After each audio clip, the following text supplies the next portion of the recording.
Hi, Finley Farms Falcons. This is Mrs. Diaz. I teach 4th grade, and I'm here to read you a Christmas story of Mooseltoe by Margie Palantini and illustrated by Henry Cole.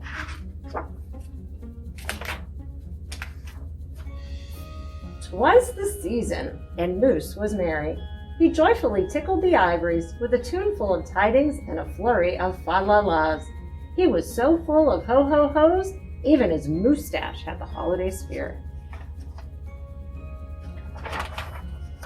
He wasted not one merry minute. Moose got moving and put some hustle into the holiday bustle. He went to work. He wrote cards and letters till his hooves hurt. Check! He shopped till he dropped. Check! He hauled home boxes and bags and presents galore. Moose had gifts for everyone stacked from ceiling to floor. Check, check, check. Then he wrapped, yo, yo, yo, and he ribboned, ho, ho, ho, and on each and every package he tied a big, beautiful bow. Check and double check so far. So simple, so easy, so perfectly perfect. Another look at the list, and Moose headed for the kitchen. He pulled out all the pots and pans and bowls, sifted through stacks and racks of cookbooks. He whisked with his left, spooned with his right. Moose baked tons of tins of cookies. Check. Dozens of cakes and breads and sweets. Check, check, check. He made jellies, sticky jams. Moose roasted a goose and some chestnuts. He toasted marshmallows and yams. Check, check, check. Triple check. Yes, yes, so simple, so easy, but of course, so perfectly perfect. Decorations were next on his list of things to do and get done, so Moose decked the halls, then spruced up the walls. He beaded and bowed and Mooseltoed. He gathered garlands, roped wreaths and holly, jingled bells, sang noels. Oh, good golly, this Moose was jolly.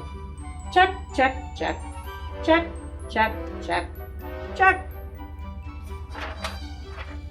Last but not least, he hung all the stockings, each and every one, with special care. And just in time, too, soon Santa would be there. Check and final check. Yes, sirree, getting ready for Christmas was an absolute snap. And so simple, so easy. And if he did say so himself, Moose thought totally, utterly, completely, perfectly perfect. On that night before Christmas, Mother, little Sissy, Bucky, and Junior looked all through the house. What a job Moose had done! Everything looked beautiful, festive, quite fine indeed. There was just one minor problem, if you will. Oh dear, sighed the missus as the 5 stared at one empty corner. Oh my, oh gee! Pop, what happened? Cried Junior. You forgot the tree! Oops! Where would they hang the tinsel, string the popcorn, light the lights? Where would Santa leave his gifts for the kiddies on Christmas Eve night? So Moose pulled on some galoshes and put on his hat. He would find a tree somewhere, somehow, and that's all there was to that. So out went the Moose, braving blustery, blowing winds and cold, trudging through snowdrifts, courageous and bold. Moose first hoofed it down to the corner, not a tree to be had. Then he slid up the bluff. Uh-oh, things were looking bad. He went down every boulevard, street, and little road. He looked down lanes and alleys. Every tree had been sold. There wasn't a branch, not a twig, not even one lousy, bowless bough hanging around. Nope, nada, nothing. Not a tree to be found. No tree, sighed a sad Moose as he came home empty-handed on that snowy eve. The kids tried to make the best of it. They said, oh, see, who needs a tree? But Moose could plainly see they were short on glee. In the empty corner, he stood and spread his arms out very wide. Then he smiled at his children, and he winked at his bride. Kids, he declared, fetch your forgetful pop some of the tried and true family glop. Dear Santa, we don't have a tree, but leave our gifts here. So back came the kids carrying a big pot of glue, and without a word to one another, they just knew what to do.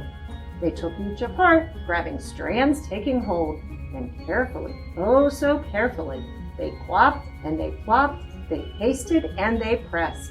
They curled and they twirled every which way a follicle could fathom, until Moose's magnificent moustache was indeed even more of a marvel to see. Then Junior placed a star on the moose's head. He gave him a kiss and a pat, and they all headed off to bed. Except Moose, of course. He stayed in the corner instead, still twinkling and blinking and waiting for Santa. Oh, it wasn't so simple, and it wasn't so easy. And okay, it wasn't so perfectly perfect.